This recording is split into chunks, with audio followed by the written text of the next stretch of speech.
తండ్రి ఆమె. హెబ్రీయులకు రాసిన పత్రిక 3వ అధ్యాయము 1వ వచనంలో ఆయన వ్రాసిన మాట ఏంటంటే, ఇందువలన పరలోక సంబంధమైన పిలుపులో పాలు పొందిన పరిశుద్ధ సహోదరులారా, మనం ఒప్పుకున్న దానికి అపోస్తలుడును ప్రధాన యాజకుడునైన ఆ యేసు మీద లక్ష్యముంచుడి. ఈ వచనంలో యేసు ప్రభువు వారు ఎవరు అని అంటే, ఆయన అపోస్తలుడు. ఆయన ఎవరు అని అంటే, ఆయన ప్రధాన యాజకుడు. ఆయన అపోస్తలుడు, ఆయన ప్రధాన యాజకుడు. అపోస్తలుడు అంటే అర్థం ఏంటంటే, ఆయన పంపబడిన వాడు. ఆయన ఎవరు? ఎక్కడి నుంచి ఎక్కడికి పంపబడ్డాడు? ఆయన పరలోకం నుండి ఆయన ఈ లోకానికి పంపబడ్డాడు. ఇంకో మాట ఏంటి, ఇంకో పేరు ఏంటి? ఆయన పేరు ప్రధాన యాజకుడు. ప్రధాన యాజకుడు అంటే ఎక్కడి నుంచి అక్కడికి ప్రయాణం చేసిన వాడు. మృతుల్లో నుండి లేచిన యేసు ఆయన మరలా ఎక్కడికి వెళ్ళాడంటే, యాజకత్వం చేయడానికి, ప్రధాన యాజకుడిగా మన పక్షంలో తండ్రికి కనబడడానికి ఆయన అక్కడ మన పక్షంలో తండ్రికి నిరంతర యాజకత్వం చేస్తున్నాడు అన్నమాట. మార్పు లేని యాజకత్వాన్ని చేస్తున్నాడు. అంటే అక్కడ నుండి ఆయన ఇక్కడ పంపబడ్డాడు, ఇక్కడ నుండి ఆయన అక్కడికి వెళ్ళాడు, ఎత్తబడ్డాడు. అంతే కదండి. అయితే పంపబడిన వారిని విశ్వసించిన వారి పక్షంలో ఆయన ఎవరు అని అంటే, ఆయన ప్రధాన యాజకుడు. ఇప్పుడు పంపబడిన వాడు అపోస్తలుడు అయితే, ఆయన విశ్వసించిన వారు ఏమయ్యారు? వారి పక్షమున ఆయన ఎక్కడికి వెళ్ళాడంటే ప్రధాన యాజకుడు. వారు ఎవరు అని అంటే, ఈ వచనంలో వారి గురించి వారికి పెట్టిన పేరేంటి? సహోదరులు. ఏం పేరు పెట్టాడు ఆయన? ఏ సహోదరులు అంటే, పరలోక సంబంధమైన పిలుపులో పాలు పొందిన సహోదరులు. ప్రభు స్తోత్రం. చూడండి, పరలోక సంబంధమైన పిలుపు, పరలోక పిలుపు, పరలోక పిలుపు ఉంది, పరలోక సంబంధమైన పిలుపు ఉంది. పరలోక పిలుపు అంటే పరలోకం వెళ్దాం, పరలోకం ఇంకా డైరెక్ట్ గా ఇంకా వాళ్ళకి భూమి మీద వాళ్ళకి రోజులు లేదు. ఇక వాళ్ళు ఏమయ్యారంటే, వారు తమ దినములు ముగించుకుని వారు ఏమయ్యారు? వారు విశ్రాంతిలోకి చేరుకున్నారు. ఏది ఏ పిలుపు అంటాం? అంతే కదండి. ఎవరైనా చనిపోయినా కూడా అదే పేరు పెడతారు, పరలోక పిలుపు, పరలోక పిలుపు అని పెడతారన్నమాట. పరలోకానికి వెళ్ళారు, కానీ పరలోక సంబంధమైన పిలుపు అనేది అది ఇప్పుడు కూడా చెందే అనుభవం అన్నమాట. నేడు మనం అందరం కూడా ఎక్కడికి వచ్చామనంటే, పరలోక సంబంధమైన పిలుపులోనికి వచ్చాం. ఎక్కడికి వచ్చాం? పరలోక సంబంధమైన పిలుపులోనికి వచ్చాం. పిలిచిన వాడు ఎవరు? అపోస్తలుడు. పిలిచిన వాడు ఎవరు? అపోస్తలుడు. పిలిచి ఏమన్నాడు? ఆ రోజు మనం ఒక ఒప్పుకున్నాం. ఏమని ఒప్పుకున్నాం? ఇప్పుడు చూడండి, ఆ రోజు యేసు ప్రభు దగ్గరకు వచ్చినప్పుడు మనం ఒక ఒప్పుకోలు కలిగి ఉన్నాం. ఆ ఒప్పుకోలను బట్టి ఆయన ఇప్పుడు పరలోకంలోనికి యాజకుడిగా వెళ్ళాడు అనమాట. ఆ రోజు మనం ఏ ఒప్పుకున్నాం? యేసుక్రీస్తు నమ్మినప్పుడు మీరు ఏ ఒప్పుకున్నారు? రక్షకుడు అని ఒప్పుకున్నారు, ప్రభు అని ఒప్పుకున్నారు కదండి. యేసు ప్రభు అని నీ నోటితో ఒప్పుకొని ప్రభువు అని ఒప్పుకున్నాం. ఆయన మనకి ప్రభువుగా ఉండడానికి ఆయన ఎక్కడికి వెళ్ళాడనంటే, ఆయన యాజకత్వం చేయడానికి. ఇప్పుడు ఆయన ప్రభు అని అంటే ఎంతకాలం ఆయన మనకు ప్రభుగా ఉండాలనుకుంటున్నాడు? మీరు గమనించండి, ఆయన మనకి ప్రభుగా ఉండాలి వద్దా? ప్రభు అంటే మై లార్డ్. మై లార్డ్ అంటే ఎవరినంటారు? రాజు కదండి. ప్రభు అంటే అర్థం ఏంటి? ఇంకో పేరు, ఆయన రాజు, ఏలేవాడు. అంటే యేసుక్రీస్తు దగ్గరికి వచ్చి ప్రభు అని ఒప్పుకున్నామంటే ఆయన రాజు, ఆయన ఏలేవాడని మనం ఒప్పుకున్నాం అనమాట. ఎందుకంటే ఆయన యూదులకు రాజా కదండి. యేసు ప్రభువు వారు ఆయన అపోస్తలుడిగా వచ్చినప్పుడు ఆయన రాజు అని ఇశ్రాయేలు ఒప్పుకోలేదు, కానీ ఆయన ఎవరు? ఆయన రాజు. ఆ రాజుని ఎవరు ఒప్పుకున్నారు? మనం ఒప్పుకున్న ఆయన ఇప్పుడు మనకి రాజు. ఆయన ఇప్పుడు మనకి రాజుగా ఉన్నాడు. రేపు పొద్దున్న ఆయన ఎవరికి రాజు అవ్వబోతున్నాడు అంటే, ఇశ్రాయేలు రాజుగా రాబోతున్నాడు. ప్రభు స్తోత్రం. ఇప్పుడు ఆయన మనకి రాజు, ఇప్పుడు ఆయన మనకి ప్రభు, ఆయన రాజులకు రాజు. చూడండి, ఆయన మనకి ఇప్పుడు ప్రభువుగా ఉన్నాడు, రాజుగా ఉన్నాడు. ఆ రాజుగా మనం ఏలడానికి ఆయన ఇప్పుడు పరలోకంలో నిరంతరం కూడా యాజకత్వాన్ని కూడా ఆయన జరిగిస్తున్నాడు. ఏ పిలుపు ఇది అని అంటే పరలోక సంబంధమైన పిలుపు. చెప్పండి, ఏ పిలుపు? పరలోక సంబంధమైన పిలుపు. మిమ్మల్ని పిలిచింది ఎవరు? దేవుడు. దేవుడు ఎవరు? నమ్మదగిన వాడు. పిలుపు అనేది ఎలాంటిది? నమ్మకమైనది. ఆ నమ్మకత్వం ఏంటో కనుపరచడానికే యాజకుడిగా ఆయన అక్కడ ఉంచాడు. అదేనండి, పిలిచిన వాడు నమ్మదగిన వాడు. ఆయన నమ్మదగిన వాడు అనే దాన్ని కనుపరచడానికి యేసుక్రీస్తు ఎక్కడి నుంచి లేపాడు అంటే మృతుల్లో నుండి లేపాడు. చూడండి, ఏదైనా ఒక విషయం ఇది సత్యం అనేది ఎలా చెప్తాం? దానికి ఎంత ప్రయత్నం, దానికి మనం ఏం చేస్తాం? ఆధారాలు చూపిస్తాం కదండి, రుజువులు చూపిస్తాం. మరి నేనే మార్గము, నేనే సత్యము, నేనే జీవం అని అన్నాడు కదా. ఆ మాట చెప్పిన ఆయన సమాధిలో ఉంటే ఎవరు నమ్ముతారు? ఎవరు నమ్మరు. దానికి రుజువుగా ఎవరు లేపాడు ఆయన అంటే యేసుక్రీస్తునే రుజువుగా లేపాడు ఆయన. నిత్య జీవాన్ని నేను ఇస్తాను అన్నాడు కదా. దానికి రుజువుగా ఎవరు లేపాడంటే యేసుక్రీస్తునే లేపాడు. ఆయన ఒక రుజువు, ఆయన ఒక ఆధారం. చూడండి, ఆధారముగా ఆయన ఒక విట్నెస్ గా ఆయన పరలోకంలో మనకి ఉన్నాడు అనమాట.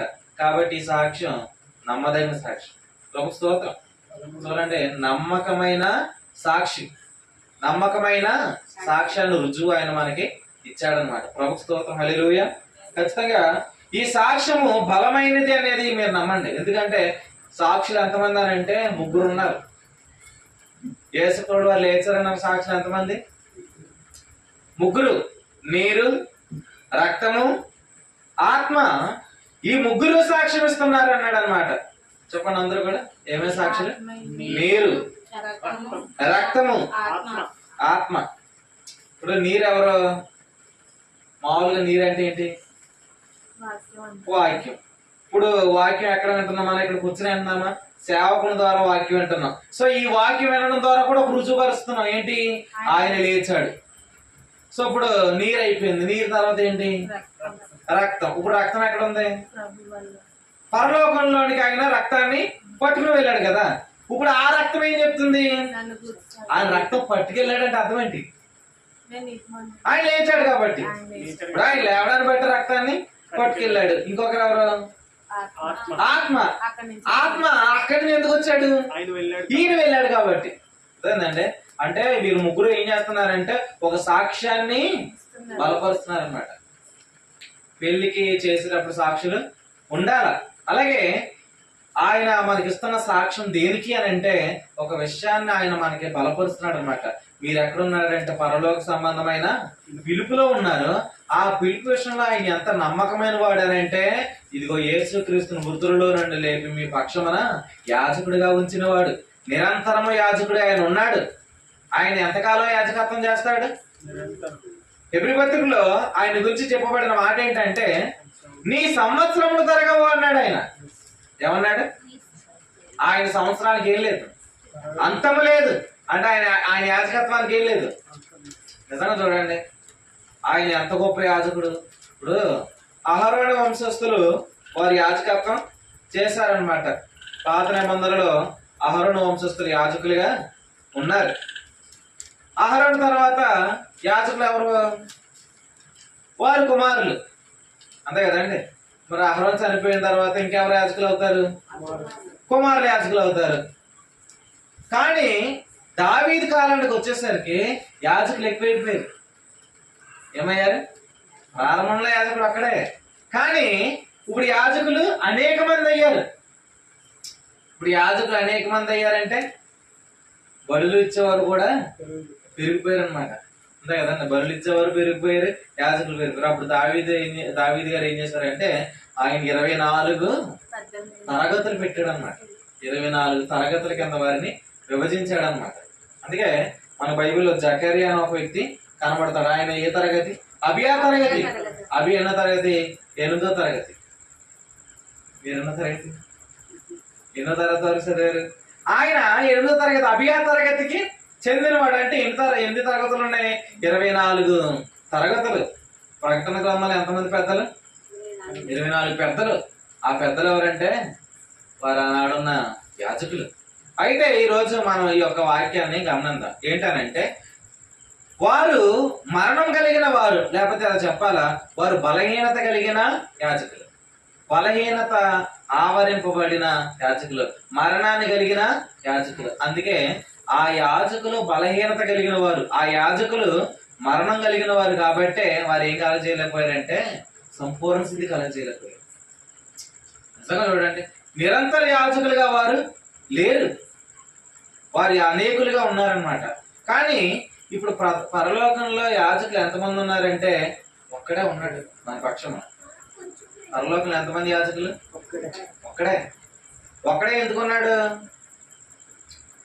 బలులన్నీ ఒక్కటే బలి కాబట్టి ఆయన బలిని జరిగించి ఆయన ఎక్కడికి వెళ్ళాడు? పరలోకానికి వెళ్ళాడు. ఎంతకాలం యాజకత్వం చేయడానికంటే నిరంతరం కూడా. అసలు నిరంతరం కూడా ఆయన యాజకత్వం ఎందుకు చేస్తున్నాడు అసలు ఇలా చెప్తాను.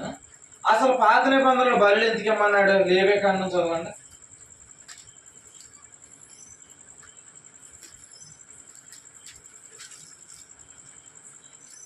లేవికాండము మొదటి అధ్యాయము, లేవికాండం మొదటి అధ్యాయము 3వ వచనం. లేవికాండం మొదటి అధ్యాయం 3వ వచనం. అతడు దహన బలి రూపముగా అర్పించినది గోవులలోనిదైన ఎడల నిర్దోషమైన మగదానిని తీసుకొని రావాలను, తాను యెహోవా సన్నిధిని అంగీకరింపబడినట్లు. ఈ మాట చూడండి, తాను యెహోవా సన్నిధిని అంగీకరింపబడినట్లు ఏం చేయమన్నాడు ఆయన?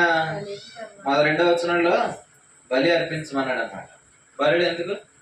అంగీకరింపబడడానికి అన్నమాట. బలుడు అంగీకరించబడడానికి ఎవరికి అని అంటే యెహోవా సన్నిధిని అన్నాడు అనమాట. అంటే యెహోవా సన్నిధిని వారిని ఏమవ్వాలంటే వారు అంగీకరించబడాల. ఇప్పుడు మీరు చూడండి, అంగీకరించబడుట వరకు వారు ఏమిచ్చేవారు? బలి ఇచ్చేవారు. సో యాజకుడు ఆ యాజకత్వం చేయడం ద్వారా వారు అంగీకరించబడ్డారు. అలాగైతే మన పక్షమున పరలోకంలోనికి వెళ్ళిన యాజకుడు ఏం చేస్తున్నాడు అని అంటే ఆయన నిరంతరము యాజకత్వం చేస్తున్నాడు. అంటే నిరంతరం కూడా మనం ఏమవుతున్నాం? అంగీకరించబడుతున్నాం. స్తోత్రం. నిరంతరం కూడా నేను అంగీకరించబడుతున్నాను. నిరంతరం కూడా ఆయన నన్ను ఏం చేస్తున్నాడు? అంగీకరిస్తున్నాడు. ఎవరెవరు అంగీకరిస్తున్నారు? ఇప్పుడు వారు యెహోవా సన్నిధి అంగీకరింపబడినట్లు అక్కడ అంగీకారం మూలం ఏంటి?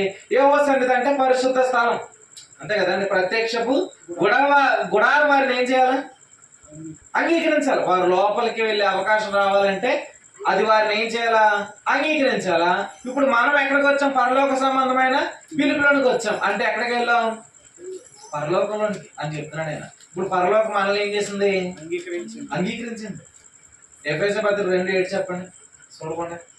క్రీస్తు యేసునందు నన్ను ఆయనతో కూడా లేపి పరలోకమందు ఆయనతో కూడా ఎక్కడ కూర్చొని పెట్టాడు? పరలోకం. నువ్వు వచ్చావు కానీ ఆ సౌజన్యాన్ని ఎందుకు తీసుకొచ్చావు అంటారా? పాస్టర్ గారిని ఎందుకు తీసుకొచ్చావు అంటారా? యేసుప్రభువు నువ్వు వచ్చావు, వాళ్ళు ఎందుకు తీసుకొచ్చావు? కొన్నిసారి పిల్లలు వేసుకుని వస్తారు కొంతమంది. వేసుకుని వస్తే ఏమంటారు?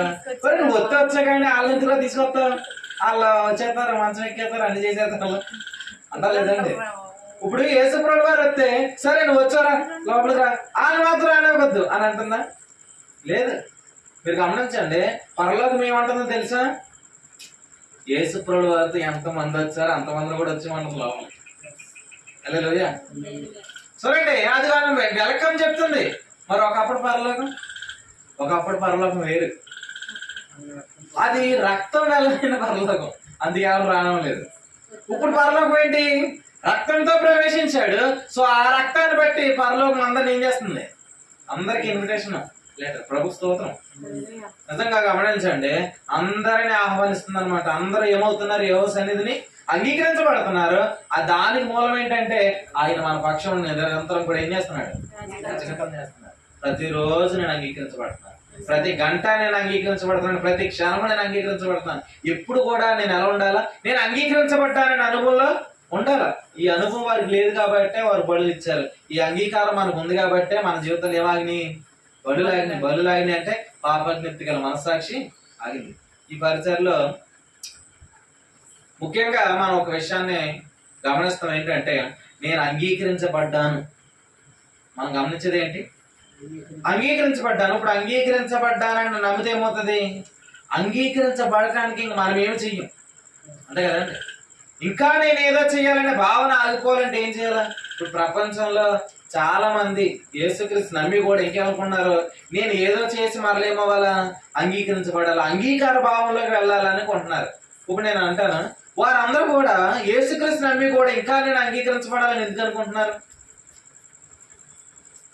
చెప్పండి. అంగీకరించబడ్డాననే విషయం వారికి ఇంకా తేటపరచబడలేదు. నేను అంగీకరించబడ్డాను అంతే కదంటే, అంగీకరించబడ్డాము అనే దృక్పథంలో ఎవరైతే ఉంటారో నేను అంగీకరించబడాలని వారు అనుకోరు.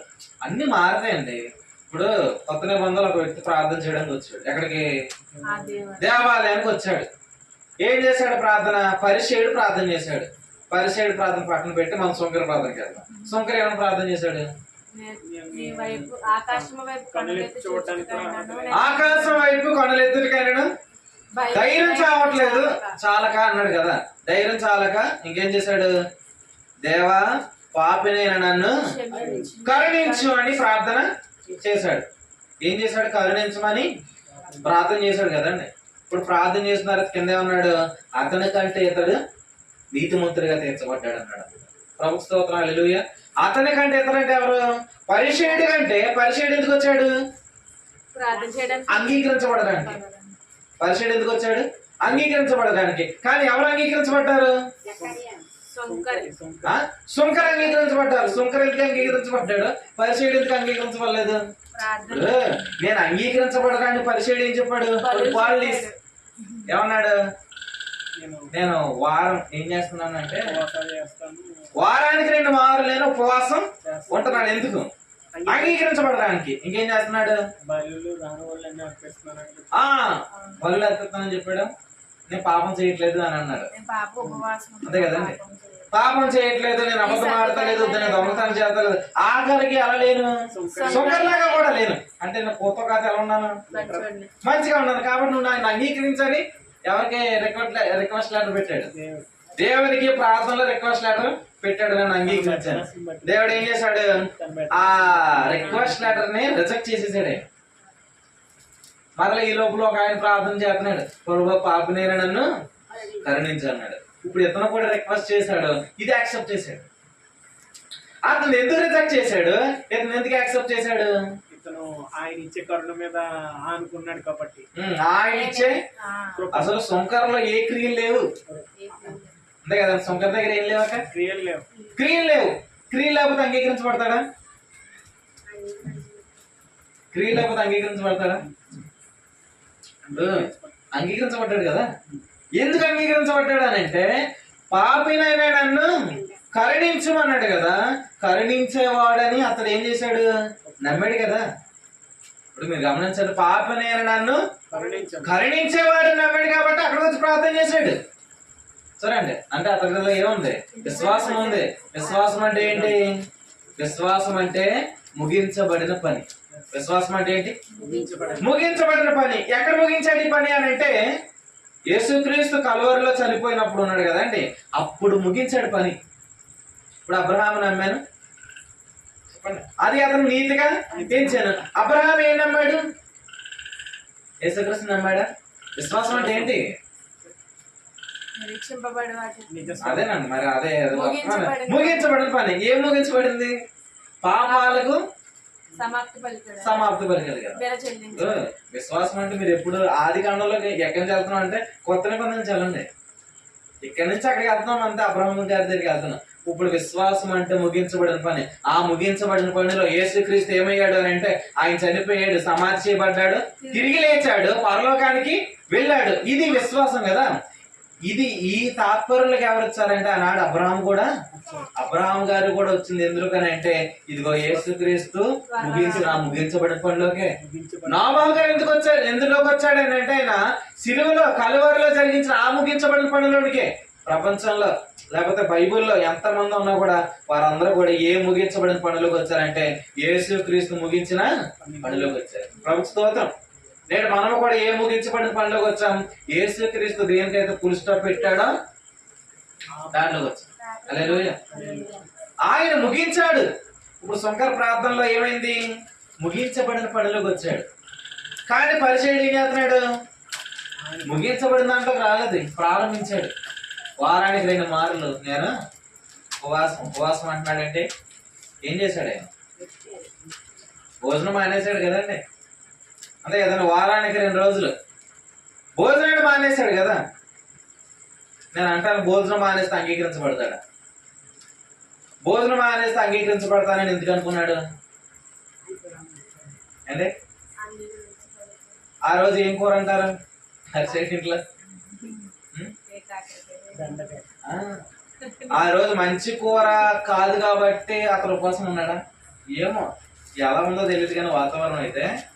కానీ అతడు ఉపవాసం చేయాలనే ఒక ఆలోచన, దానిని బట్టి అంగీకరించబడతాననే భావన దేని బట్టి కలిగిందని అంటే, వారికి ఉన్న యాజకులను బట్టి, వారు చేస్తున్న యాజకత్వాన్ని బట్టే వారు అనుభవంలో ఉన్నారు. కానీ మన అనుభవంలోకి మనకున్న యాజకుడు ఎవరు? మనకున్న యాజకులు ఎంతమంది? ఒక్కరు. బళ్ళెన్ని? ఒకటే. బలి అయిపోయిందా? అయిపోయింది. ఇప్పుడు మరల యాజకుడికి పని ఉందా? ఉంది. ఆ రక్తాన్ని పట్టుకుని ఆ యాజకుడు మరల ఎక్కడికి వెళ్ళాడు? ఇంకా బలు లేవు కానీ ఆ రక్తాన్ని పట్టుకుని ఏం చేయడానికి వెళ్ళాడు? నిరంతరం కూడా విజ్ఞాపన చేయడానికి వెళ్ళాడు. ప్రభు స్తోత్రం. నిరంతరం కూడా నా పక్షమున ప్రభు కనబడుతున్నాడనే అనుభవంలో ఎవరైతే ఉంటారో వారి జీవితంలో ఏ పుట్ట ఉపవాసం చేయాలా, ఇవన్నీ కూడా పుట్టవండి. ఇవి పుడతాయంటే కారణం ఏంటి? వారు ఇంకెక్కడికి రాలేదు, ముగించబడిన పనిలోనికి రాలేదు. ఇప్పుడు ఎక్కడి నుంచి ఎక్కడికి వచ్చాం గుర్తుందా? మీకు అర్థమవుతుందా? ఎక్కడి నుంచి ఎక్కడికి వచ్చాం? అసలు శంకర దగ్గరికి ఎందుకు వచ్చాం? వారు అంగీకరించబడ్డారు. అంగీకరించబడిన దాంట్లో యేసుక్రీస్తుని బట్టి అంగీకరించబడతారు అనే దాన్ని చెప్పడానికి వచ్చానమాట. ఇప్పుడు అంగీకరించబడిన తర్వాత మరలా ఎందుకు మేము అంగీకరించబడేలా తాత్పర్యంలోకి వెళ్తున్నారంటే, అంటే అంగీకరించబడ్డానని నమ్మితే ఏం జరుగుతుంది అంటే కొన్ని మారుతాయని చెప్పి అక్కడికి వెళ్ళాం అన్నమాట. ఏం మారిందో తెలుసా? ఇప్పుడు శంకర్ ఏమని ప్రార్థన చేశాడంటే, పాపినని ప్రార్థన చేశాడు. ఇప్పుడు ఏమయ్యాడు? అంగీకరించబడ్డాడు, పాప క్షమాపణ పొందాడు, నీతిమంతుడిగా తీర్చబడ్డాడు. సరే, ఇప్పుడు అతడు పాప క్షమాపణ పొందిన రోజు ఏ రోజు అయి ఉంటది? మామూలుగా ఏదో రోజు చెప్పండి. మంగళవారం. ఈ రోజు ఏ వారం? మంగళవారం. ఎందుకు సోమవారం చెప్పండి? సోమవారం, అంతే కదండి. సోమవారం అతను అంగీకరించబడ్డాడు. ఇప్పుడు మంగళవారం ఏమని ప్రార్థన చేస్తాడు? ఇప్పుడు ఆదివారం నాడు ఏమని ప్రార్థన చేసి ఉంటాడు? పాపం చేశాడు. సోమవారం నాడు ఏం పొందాడు? అంగీకరించబడ్డాడు. ఇప్పుడు మంగళవారం ప్రార్థన ఏమవ్వాలా? మారాలా? అంగీకరించబడ్డాను అనేది సోమవారం గుర్తుంటే ఏం చేస్తాడు? మంగళవారం అంగీకరించబడ్డాను దాన్ని బట్టి ప్రార్థన చేస్తాడు. హల్లెలూయా. బుధవారం ఏమో ప్రార్థన చేస్తాడు? శుక్రవారం, గురువారం, తర్వాత ఎన్ని డేస్ వచ్చినా కూడా ఇప్పుడు ప్రార్థన అంతా మారిపోయిందా లేదా? ఒక్క రోజును బట్టి అది సోమవారాన్ని బట్టి ఏమైంది? అన్ని డేస్ను కూడా ఆయన ఏం చేశాడంటే మార్చేశాడు అనమాట. అంటే ప్రార్థనే మార్చేసింది. ఏం మార్చింది ప్రార్థన? ఎవరు మార్చారు ప్రార్థన అంటే? ఆ రక్తం. స్తోత్రం. ఆ రక్తం ఏం చేసిందంటే, రక్త ప్రోక్షణ ఎక్కడ పడితే అక్కడ ఏం జరిగింది? కొన్ని ఆగితాయి, కొన్ని ప్రారంభం అవుతాయి. పాపినైన ప్రార్థన ఆగింది, నీతిమంతులైన ప్రార్థన ఎప్పటి వరకు ప్రార్థన చేస్తాడంటే అలాగనంటే ప్రభు వచ్చే వరకు. ప్రభు స్తోత్రం. హల్లెలూయా. ఖచ్చితంగా నేను పరిచర్లోకి వచ్చినప్పుడు మా సేవకులు నాకు చెప్పిన ఒక రెఫరెన్స్ ఏంటంటే, నీలో ఈ సత్క్రియను ఆరంభించిన వాడు యేసుక్రీస్తు దినం వరకు దానిని కొనసాగిస్తాడని ఒక వాగ్దానం నాకు ఇచ్చారన్నమాట.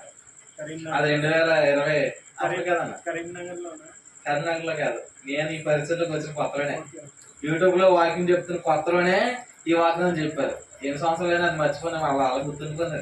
ఫిలిప్పీ పత్రిక 1:2 ఉందన్నమాట. మనలో ఈ సత్క్రియను ఆరంభించిన వాడు ఎప్పటి వరకు కొనసాగిస్తాడంట? యేసుక్రీస్తు దినం వరకు కొనసాగిస్తాడు. అసలు నేను అది ఎప్పుడు నమ్మగలిగానంటే, రక్త ప్రోక్షణ అనే అనుభవం ఎప్పుడైతే వచ్చిందో అప్పుడు దాన్ని ప్రభు చాలా బాగా రుజువు చేశాడు అనమాట. ఎందుకంటే ఆ రక్తము ద్వారానే కొనసాగుతుంది ఏదైనా. ఇప్పుడు ఏది కొనసాగాలన్న దేనిని బట్టి? రక్తాన్ని బట్టి. కొన్ని ఆగాలన్నా రక్తమే, కొన్ని సాగాలన్నా రక్తమే. ఇందాక సేవకులు కూడా ఏమన్నారంటే, మా అక్కడికి వెళ్ళి ఏం చేద్దాం అన్నారంటే ప్రార్థన అన్నారు. ప్రార్థన అంటే ఏం చేద్దాం అని అంటే రక్త ప్రోక్షణ చేద్దాం అన్నారు. రక్త ప్రోక్షణ ఎందుకు? కొన్ని ఆగడానికి. రక్త ప్రోక్షణ ఎందుకు? కొన్ని ప్రారంభించబడ్డాను. స్తోత్రం. అసలు కొన్ని కొత్త స్టార్ట్ అవుతాయండి. అదేనండి, రక్త ప్రోక్షణ జరిగిన తర్వాత జరిగినవి చాలా గొప్పగా మారిపోయాయి. ఇప్పుడు మీరు చూడండి, రక్త ప్రోక్షణ జరిగే టయానికి ఎవరు వెళ్ళిపోయారు శిష్యుల్లో? యోధ వెళ్ళిపోయాడు. వెళ్ళిపోయిన తర్వాత ఏం జరిగింది? రక్త ప్రోక్షణ జరిగింది. జరిగిన తర్వాత ఆయన ఎవరు లేపాడు? ఎలా చెప్పుకోవాలి మనం? అపుస్కర్ 2 అధ్యాయం నుంచి మాట్లాడాలి. పేతురుని ఆయన లేపుకున్నాడు. లేపుకుని ఏం చేశాడు? వర్తమానం ఇచ్చినప్పుడు ఎంతమంది మారారు? 3,000 మంది. అప్పుడు తర్వాత చేయడం కార్యాలు మీరు గమనించండి ఎంత. ఇప్పుడు అక్కడ ఒక వ్యక్తిని వెళ్ళాడు, కానీ మరలా దాన్ని ఏం చేశాడు ఆయన? మళ్ళీ రీప్లేస్ చేశాడు. పేతురు గారి తర్వాత ఇంకెవరు వచ్చారు? ఈ లోపలనే తర్వాత ఎవరు పత్రిక పెట్టాడు తెలుసా? పేతురు గారు నాకు మరలా ఎవరికి ఇచ్చాడు అవకాశం? పౌలుకి ఇచ్చాడు. ఇప్పుడు ఈయన ఎవరు అని అంటే, ఈయన బోధ చేస్తే రాత్రంతా బోధ చేయగలిగిన ఆత్మనడిపింపు గలవాడు. అంతే కదండి, రాత్రంతా కూడా బోధిస్తాడనమాట. ఆయన ప్రవచనాన్ని ముద్రించే వ్యక్తి. అట్లాంటి వ్యక్తిని ప్రభు లేపాడు అనమాట. ఒక పర్సన్ కి ఆయన రీప్లేస్ చేసిన పర్సన్ అంత గొప్ప వ్యక్తి. అపోస్తలుడైన పౌలు ఎంత గొప్పవాడు! అంత గొప్ప వ్యక్తిని ఆయన రీప్లేస్ చేశాడు ప్రభు. స్తోత్రం. అంటే మీరు గమనించండి, రక్తము కొన్నిటిని ఏం చేసింది? ఏం చేసింది అంటే కొన్నిటికి అవకాశాన్ని ఇచ్చిందనమాట. మీరు కూడా నమ్మండి. కొన్ని పోవాలన్నా కూడా రక్త ప్రతిరోజు పథకాలు ఉందండి నాకు అని అంటే నేను ఎలా అంటాను? నేను అంగీకరించబడ్డానని మీరు నమ్మాలి. యేసుక్రీస్తును నమ్మిన వారు అంగీకరించబడ్డారని నమ్మితే ప్రతిరోజు కూడా మనం అక్కడ ఉన్నట్టుగా బతుకుతాం. ప్రతి అనుభవం కూడా పరలోకం ఉన్నట్టుగానే మనం జీవిస్తాం. అట్లాగూ ప్రతి రోజు మనం ఎక్స్పీరియన్స్ చెయ్యాలి. అట్లాగూ ప్రతి దినమును కూడా దైవభక్తి ఇప్పటి జీవ విషయంలోను రాబో జీవ విషయంలోను వాగ్దానంతో కూడింది అయినందున అది అన్ని విషయంలో ప్రయోజనకరమైంది. స్తోత్రం. మీరు గమనించండి, ఇక్కడ మనం కూర్చుని ఏం చేస్తున్నాం? దైవభక్తి చేస్తున్నాం. సో భక్తి చేస్తున్నప్పుడు ఏం జరుగుతుంది అన్నాడు ఆయన అక్కడ అని అంటే, అది ప్రయోజనకరమైంది అన్నాడు అనమాట. ఇప్పుడు కూర్చొని మీరు బైబిల్ తీస్తున్నారు. బైబిల్ తీయడం కూడా ఏంటి? ప్రయోజనం. మీరు కూడుకులో కూర్చున్నారంటే ఆ ప్రయోజనాన్ని చూస్తారు. సరే, మీరు గమనించండి, దైవభక్తి ఇప్పటి జీవ విషయంలో కూడా అదేంటి? ఇప్పటి జీవ విషయంలో దైవభక్తి మనకి ఎలా ప్రయోజనకరం అవుద్ది? అక్కడున్న జీవితాన్ని ఇక్కడ అనుభవించడానికి. హల్లెలూయా. ఖచ్చితంగా దేవుని వాక్యాన్ని బట్టి నేను జ్ఞాపకం చేస్తున్నాను ఏంటంటే, పరలోకం మనల్ని అంగీకరించిందని అన్నప్పుడు అందుకే ఇలా మాట్లాడుకుంటున్నాం. పరలోక సంబంధమైన పిలుపు. ఏ పిలుపులోకి వచ్చాం? పరలోక పిలుపు ఉందా మనకి? పరలోక పిలుపు అంటే 12వ తారీఖున ఏం జరగబోతుంది? అదే పిలుపు. అదే పిలుపు అనుకోవాలా? క్రీస్తు యొక్క దినము. ఆ రోజు ప్రభు వచ్చినప్పుడు ఏమవుతాం? మనం అందరం ఎక్కడికి వెళ్తాం? ఆ రోజు మనం అందరం కూడా అక్కడ చేరుకుంటాం కదండి.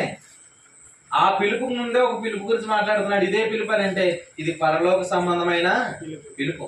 పరలోక పిలుపు అంటే పరలోకానికి వెళ్తాం. పరలోక సంబంధమైన పిలుపు అంటే జీవితం జీవించడం. ఆ జీవితాన్ని ఇక్కడ జీవించడం. ప్రతిరోజు పరలోకంలో ఉన్నట్టుగా మీరు బతుకుదురు కాక. ఆమె వాళ్ళు బతకాలి కదండి, అంగీకరించబడ్డాం కదండి.